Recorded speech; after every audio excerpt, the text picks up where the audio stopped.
नमस्कार मंडळी, आमची माती आमची माणसं या चॅनलमध्ये पुन्हा एकदा आपलं सर्वांचं स्वागत आहे. आणि आज आपण बघणार आहोत की नारळ लागवडीबद्दलची माहिती.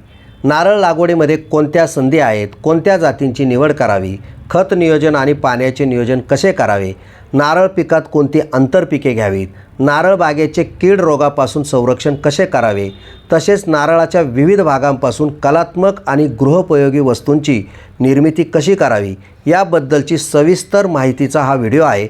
शेवटपर्यंत बघा. तर मंडळी, नारळाची शेती ही फायदेशीर ठरत असून शेतकरी बांधवांनी नारळ लागवडीकडे वळले पाहिजे. महाराष्ट्रामध्ये कोकणाव्यतिरिक्तही अनेक शेतकऱ्यांनी नारळ लागवडीचा प्रयोग केला असून त्यात यश मिळाले आहे. आपल्या देशामध्ये साधारणतः 22 लाख हेक्टर क्षेत्र नारळ लागवडीखाली आहे. त्यामधून 20,731 लाख एवढे नारळ उत्पादन मिळते, तर आपल्या राज्यातून 22 लाखापेक्षा जास्त उत्पादन होते. महाराष्ट्रात सर्वाधिक नारळ उत्पादन घेणारा जिल्हा म्हणून सिंधुदुर्ग जिल्ह्याची ओळख आहे.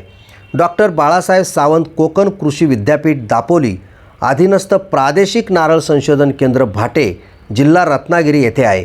या ठिकाणी नारळ पिकाबद्दल संशोधन केले जाते. नारळामध्ये अनेक औषधी गुणधर्म असून विविध उत्पादनांमध्ये नारळाच्या तेलाचा, नारळाचा उपयोग होतो. नारळाचे सर्वच भाग उपयुक्त आहे. आरोग्याच्या दृष्टिकोनातूनही नारळाचे अनन्यसाधारण महत्त्व आहे. बाजारात नारळ आणि नारळापासून बनलेल्या वस्तूंना मोठ्या प्रमाणावर मागणी आहे. अनेक शोभिवंत आणि कलात्मक वस्तू बनवल्या जातात आणि त्यांनाही मागणी वाढत आहे. नारळ लागवडीसाठी महाराष्ट्र शासनाच्या कृषी विभागाच्या तसेच कोची येथील नारळ विकास मंडळाच्या विविध योजना आहेत. त्यामुळे नारळाचे क्षेत्र विस्तार, खत व्यवस्थापन, कीड रोग व्यवस्थापन, सूक्ष्म सिंचन यासाठी चालना मिळत आहे. नारळाच्या अनेक जाती आहेत. रत्नागिरी जिल्ह्यातील भाटे येथील नारळ संशोधन केंद्राने अधिक उत्पादन देणारी प्रताप ही नवीन जात विकसित केली आहे. लागवडीसाठी लक्षद्वीप ऑर्डिनरी, फिलिपाईन्स ऑर्डिनरी या जातींसह TD आणि DT या संकरित जातींची देखील शिफारस करण्यात आलेली आहे. त्यामुळे नारळ उत्पादक शेतकऱ्यांनी स्थानिक जातींपेक्षा या जातींपासून प्रति झाड 40 ते 50 नारळांचे अधिक उत्पादन मिळते. नारळाच्या उत्पादनासाठी खत आणि पाण्याचे व्यवस्थापन करणे फार गरजेचे आहे.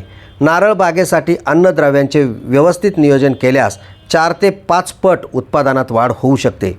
उपलब्ध साधन सामग्रीचा वापर करून नारळाच्या उत्पादनात वाढ करता येते. पाण्याचा योग्य पद्धतीने वापर करण्यासाठी ठिबक सिंचन पद्धतीचा अवलंब केल्यास फायदेशीर ठरते.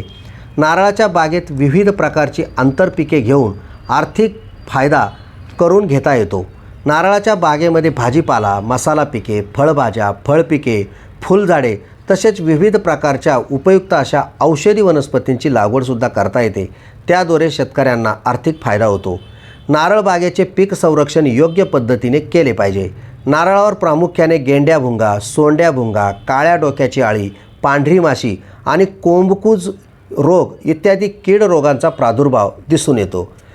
रोग नियंत्रणासाठी कोकण कृषी विद्यापीठाने अनेक शिफारशी केलेल्या आहेत. सध्या नारळावर इरिओफाईड माईट या किडीचा प्रसार वाढलेला आहे. नारळ लागवडीसाठी पंचसूत्रीचा अवलंब केला पाहिजे आणि तो म्हणजे योग्य जातीची निवड करणे, योग्य अंतरावर लागवड करणे, अन्नद्रव्यांचे व्यवस्थापन, योग्य अशा आंतरपिकांची निवड करून लागवड करणे आणि सर्वात महत्त्वाचे म्हणजे वेळेवर कीड रोगाचे व्यवस्थापन केले पाहिजे. नारळाची शेती फायदेशीर करायची असेल तर काही महत्त्वाची उद्दिष्ट किंवा उद्देश डोळ्यासमोर असले पाहिजे. त्यामध्ये नारळाची उत्पादकता वाढवणे, नारळाचे पीक क्षेत्र वाढवणे, उत्पादन खर्च कमी करणे, एकात्मिक शेती पद्धतीचा अवलंब करणे, सेंद्रिय शेतीला प्रोत्साहन देणे, नारळापासून मूल्यवर्धित पदार्थ निर्मिती करून त्यांच्या वापराला प्रोत्साहन देणे, तसेच नारळ शेतीमध्ये उद्यमशीलता विकसित केली पाहिजे. नारळाच्या करवंटी, झावळ्या यापासून अनेक शोभिवंत आणि गृहोपयोगी वस्तू निर्माण करता येतात. कलाकौशल्यातून काही मूल्यवर्धित उत्पादने तयार केले तर त्यातून आर्थिक उत्पादनाचा मार्ग सुरू होतो.